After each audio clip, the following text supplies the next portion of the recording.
Hello, my name is Richard Harpster, and I'd like to welcome you to the presentation, Solving the Problem of Medical Device Poor Quality Costs.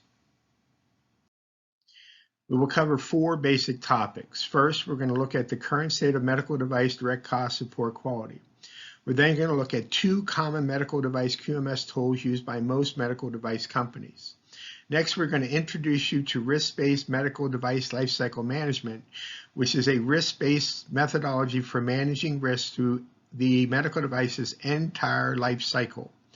And finally, we'll summarize and conclude what we went over. There are three elements of medical device direct costs of poor quality. They're the labor costs of remediation, the cost of internal quality failures, and the cost of external quality failures. In 2016, the medical device direct costs of poor quality, as estimated in the 2017 McKinsey study, were between $18 and $22 billion in total. And that represented between 11.6% and 16.3% of the total medical device sales. Now, what's amazing about this number is, given the large amount of money and time spent developing medical device products, why the number is so high. The two most common medical device QMS tools used in the medical device industry today are the design matrix and the hazard traceability matrix. Some people may use slightly different terms for these two particular topics, but I'm sure you'll recognize them as soon as you see them.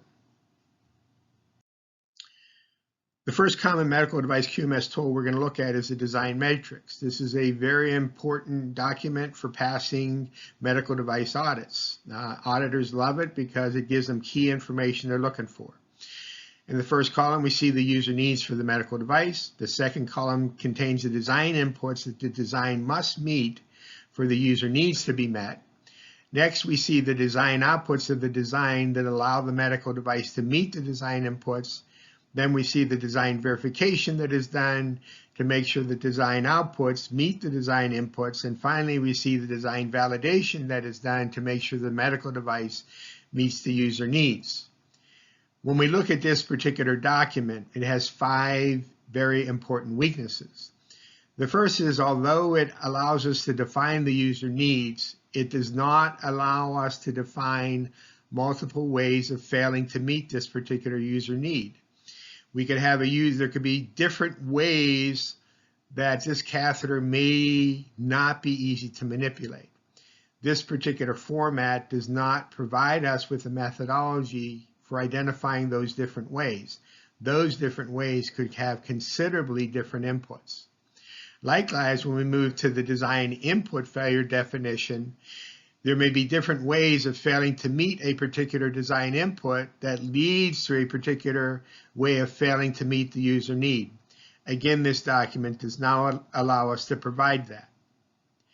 The third thing is that this particular document allows us to enter design outputs that cause us to miss the design inputs, but there's other ways why we may fail to meet design inputs. We could have a perfectly designed product, but if it's not used as intended, the product will fail to meet the design inputs. Or we could have a perfectly designed product, and if it's not manufactured to spec, it'll fail to meet the design inputs. The other thing we see about this particular form is that in some cases, these are not what we call root causes. Catheter torque inspection is not a root cause of a design input failure. The next force we want to go over is the hazard traceability matrix. This matrix is used by most medical companies to allow them to meet the requirements of ISO 14971. In this form, we have some critical information. We have the hazards. We have the reasonably foreseeable sequence or combination of events that leads to exposure of the hazard. We have the hazardous situation. We have the probability of the hazardous situation. We have the harm due to the hazardous situation. In this particular case here, we've listed three different harms. We give a probability of each of these harms occurring. In this case, we have P2s of 1, 2, and 3. We then establish the severity rating for each of the harms, and then we multiply the two probabilities to give us probability P. Here is the actual risk that we're faced with based on the combination of P and severity. Over here in the risk control section, we're going to identify the risk controls we're going to implement. We're going to identify how we're going to verify the risk controls. We're going to identify the severities of the harms remaining after implementation of the risk controls and the P after implementation of the risk controls. Finally, we're going to have the residual risk after implementation of the risk controls so that we can determine whether or not we have an adequate risk-benefit ratio for release of the medical device. Now, this particular methodology has several significant weaknesses that we're going to go over in the next slide. The biggest problem one sees with the hazard traceability matrix is the lack of root causes of hazard exposure. In this particular slide, we show you two types of root causes. The first is incorrectly specified design outputs. In this first column, you can see that we have multiple ways the designer can make a mistake in designing the product. In the second column, we see manufacturing sources of variation that can cause the process to produce a medical device that does not meet the design outputs that are listed in the first column. When one looks at a hazard traceability matrix, it is very, very rare to see a sequence of events that there is exposure to a hazard because the design output is not met, and that design output is not met because there's a mistake on the manufacturing floor. It is very, very difficult to reach this level of detail when one starts at the hazard level. Risk-based medical device lifecycle management, or risk-based MDLM, is a systematic management of risk to remove all the root causes of medical device poor quality during the entire medical device cycle, from the definition of user needs to the decommissioning and disposal of the medical device. Risk-based MDL is both 13485 and ISO 14971 compliant. Risk-based MDLM is comprised of 5 different processes. The first process is definition of user needs. The second process is definition of design inputs required to meet the user needs. The third process is definition of design outputs required to meet the design inputs. The fourth process requires the definition of usage controls. These can be part of the medical device, a form of instructions that are required to ensure safe usage of the medical device. And the fifth process is the manufacturing process that will be used to build the medical device. Along with 5 basic processes, risk-based MDLM has 5 major risk sources, each assigned to one of the processes. The first major risk is to get the user needs wrong. If you get the user needs wrong, nothing else matters. There's 17 different categories of user needs that risk-based MDLM looks at. Secondly, once you identify the user needs, you have to define the design inputs required to meet them. This can be a very difficult process to meet, especially when you have user needs that can A, be competing with each other, B, be conflicting with each other, or C, represent a level of technology that you have never built before. So it is not uncommon that you will not be able to come up with a set of design inputs that meets all of the user needs. So there's going to be always some level of risk, and risk-based MDLM is usually to capture that risk due to imperfect design inputs. The next thing that can happen is you may not be able to come up with a set of design inputs that always meets the design inputs. And when this happens, there'll be exposure to risk. Now, we can have the user needs right, we can have the design inputs right, we can have the design outputs right, but if the product is not used as intended, the medical device will fail. And so we have the mistake that we might have made is not implementing the proper usage control to ensure safe usage of the medical device. And the final major risk source we have is we do not build the medical device to the design specifications defined by the design outputs. The first type of risk we're going to deal with is user needs related risk. And in order to do this particular risk assessment, we're going to use a tool called the RRA, or Requirement Risk Assessment. The first step of the RRA is to capture the user needs. These user needs are then put through a design review where risk assessment is made on both their coverage and their level of detail. If we believe the risk is okay, we release the user need for definition of design inputs. If, however, in looking at the user needs, we believe the coverage is incomplete or there's an inadequate level of detail, it is sent back for redefinition, and we basically stay in this loop until we believe that the level of risk we will be exposed to if we design a medical device which meets these user needs is adequate for the risk-benefit ratio that we are targeting. Once we release the user needs, the next step is to define the design inputs. Again, this is part of the requirement risk assessment. So once we take this design input, put it in the RRA, we're going to have two levels of design input validation. The first validation is going to be before design. So before we even begin designing the product, we're trying to make sure that we've correctly defined the design input. So these are going to be in the form of calculations, could be even some simulations. Based on these calculations and simulations, if we believe the risk is okay, we'll release the design input, and then we'll start design. If we believe, based on the initial evaluation, that the risk of not meeting the user need is too high when the design meets the design input, we will go back and modify the design input, then reevaluate it with this pre-designed design validation plan. Again, we will stay in this loop until we reach the point where we believe all design inputs have an adequate and acceptable level of design input related risk. We're now ready to begin to manage design outputs related risk. This process begins by taking the design inputs from the previous stage and identifying the design outputs to control whether or not they will be met.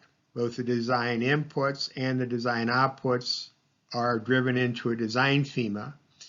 And within that design FMEA, we're going to identify a design verification plan we're going to perform to assess the adequacy of these design outputs and meeting these design inputs. There's a big misconception that the purpose of the design FMEA is to identify failure modes and their potential effects. That is not the purpose. The purpose of the modern design FMEA. The modern design FMEA is a risk assessment of how good, when we build the device to meet these design outputs, how good will it be and what will the risk be of it not meeting these design inputs?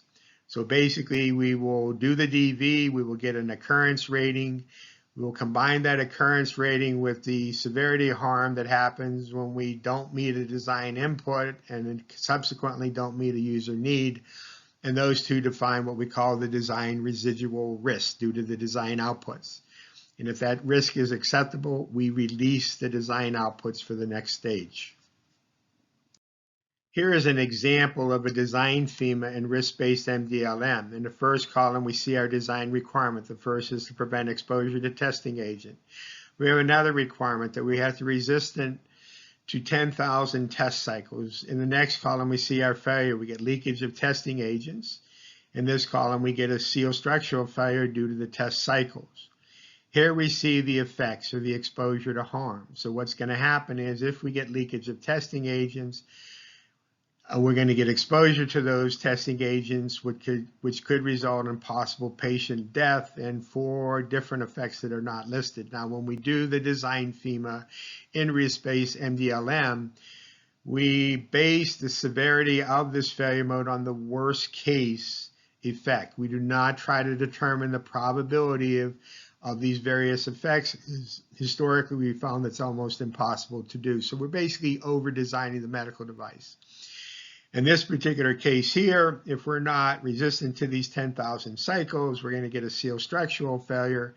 And when that seal structurally fails, we're going to get exposure to testing agents, and then again, the same patient harms. Both of these have a severity 5. Now, when we come here, you'll see the class column is called the residual risk column. You'll see this is not populated. The reason being is because of this probability rating here of 1. See, the root cause of this leakage of the testing agent could be that we improperly specified the seal material type. But we have these guidelines and we perform these leakage tests, and based on these particular tests, we believe with this seal material, this leakage will never occur. This occurrence is 1, so we are happy with this residual risk, so we leave this blank. In the next column, we have a seal structural failure. In this particular case, same seal material spec is improperly specified. But in this case, it doesn't cause leakage, but it does cause a premature failure. Now, what we're going to do, we don't believe we can come up with a seal that will last for 10,000 cycles. So what we're going to do is we're going to identify what we call a mitigation or a usage control to tell the users of the test equipment that they have to change the seal so often. And so the combination of this particular design spec and this particular usage instructions, those will give us the durability that we want.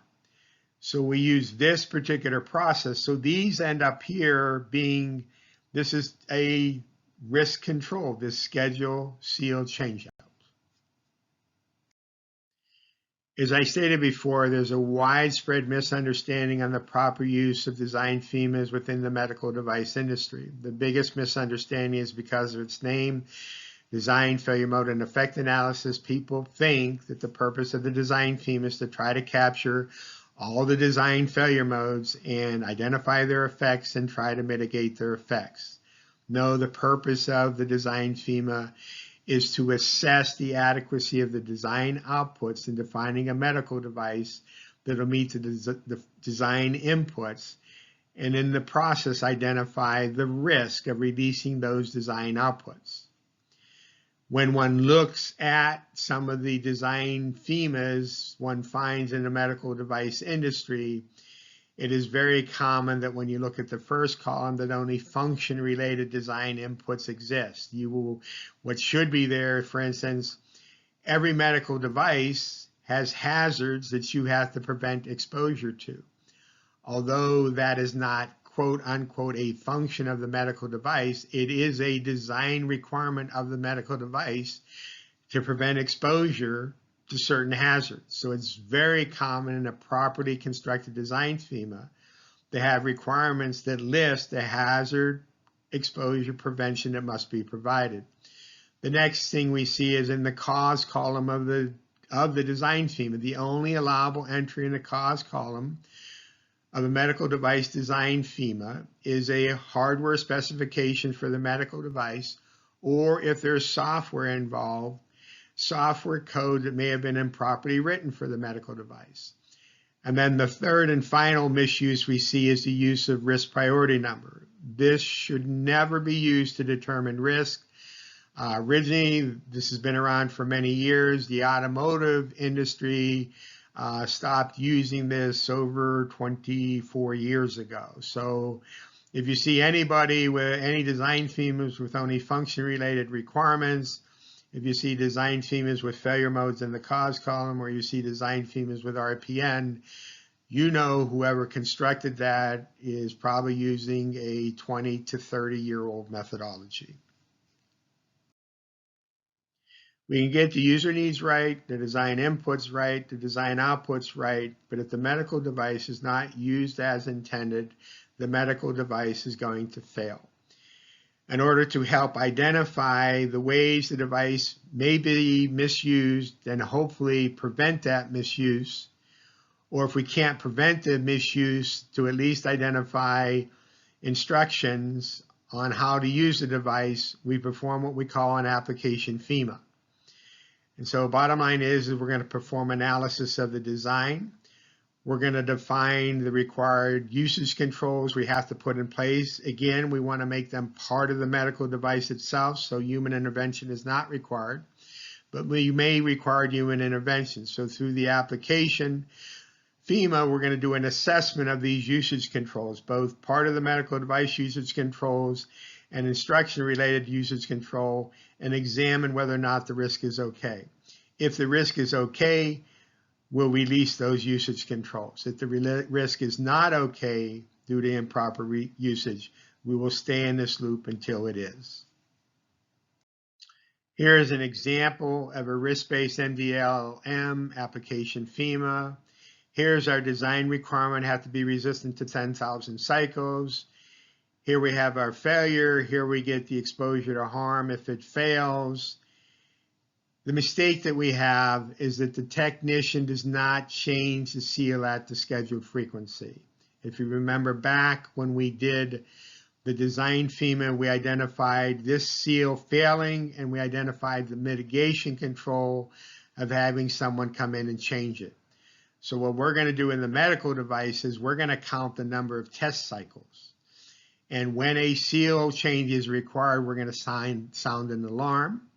And secondly, we're going to have a seal change auto shutdown. This should prevent the condition of us being exposed to seal failure because the technician does not properly maintain the equipment. And again, this is what we call an application FMEA. The final risk we want to deal with is manufacturing related risk. Bottom line is we take the design outputs and now we have to assess the ability of our manufacturing process in meeting them. And the way we're going to do this is through the use of a process failure mode and effects analysis. We're going to do a process validation plan to assess the adequacy of the process in producing a medical device that meets the design outputs that have been released. Once that risk is considered acceptable, we release the manufacturing process for use. Here is an example of a risk-based MDLM process FMEA. We're going to mold the seal.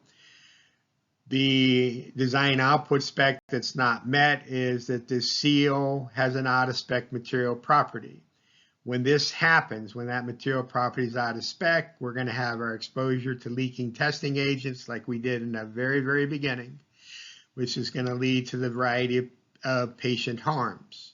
Severity of 5. Now, in this case here, you see we have a D. And the reason we have a D is we believe that the manufacturing process, the probability of this out of calibration sealed mold temperature sensor is too high. It's unacceptable. So we assign a value of 2, and the combination of this occurrence of 2 and this severity of harm defined by these effects leads to this symbol of a D, which would basically raise a flag and say we need to do something to improve or prevent this out of calibration seal mold temperature sensor.